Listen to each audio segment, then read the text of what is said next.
इमाम ज़ैन अलाबिदीन फरमाते हैं, जब नूह कश्ती बना रहे थे तो एक मोमिना बूढ़ी औरत रोज अल्लाह के नबी के पास अपनी गठरी लेकर आती और कहती, ए अल्लाह के नबी, कब कश्ती रवाना होगी?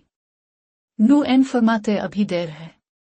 वो औरत शाम तक बैठी रहती और फिर उठकर चली जाती।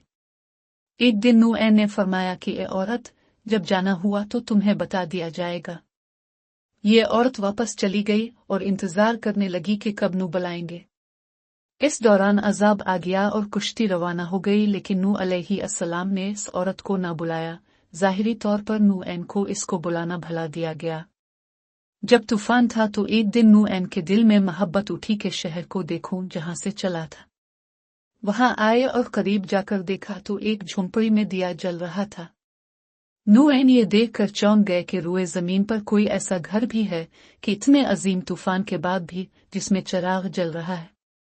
उन्होंने वहां तकबीर बुलंद की तो वो औरत सामान लेकर आ गई और कहने लगी, या नबीउल्लाह, क्या कश्ती तैयार है, चली? नूह ने हैरत से उसको देखा और कहा, रुको बूढ़िया, क्या तुम्हें कुछ भी पता नहीं चला? वो कहने लगी, या नबीउल्लाह, क्या नहीं पता चला? कहा, इतना बड़ा सैलाब आया, बारिश आई, तुम्हें कुछ भी पता नहीं चला?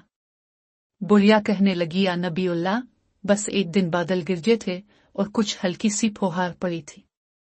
नूह हैरान होकर आसमान की तरफ देखने लगे और कहा, मेरे अल्लाह, ये क्या माजरा है?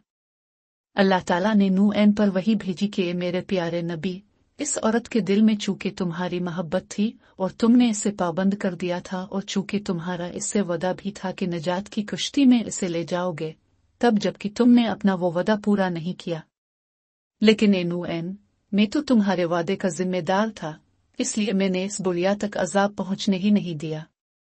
इमाम सज्जाद अलैहिस्सलाम ने पास बैठे अपने मोमिनीन से फरमाया, मोमिनो, ये हदीस क़यामत तक के मोमिनीन तक पहुंचाना तुम पर वाजिब है। उन्हें बता दो कि जिसने हमसे मोहब्बत की, क़यामत का अजाब जरूर आएगा, लेकिन जैसे इस बुढ़िया को पता नहीं चला, हमारे मोमिनों को भी पता नहीं चलेगा कि कब क़यामत आई और कब चली गई।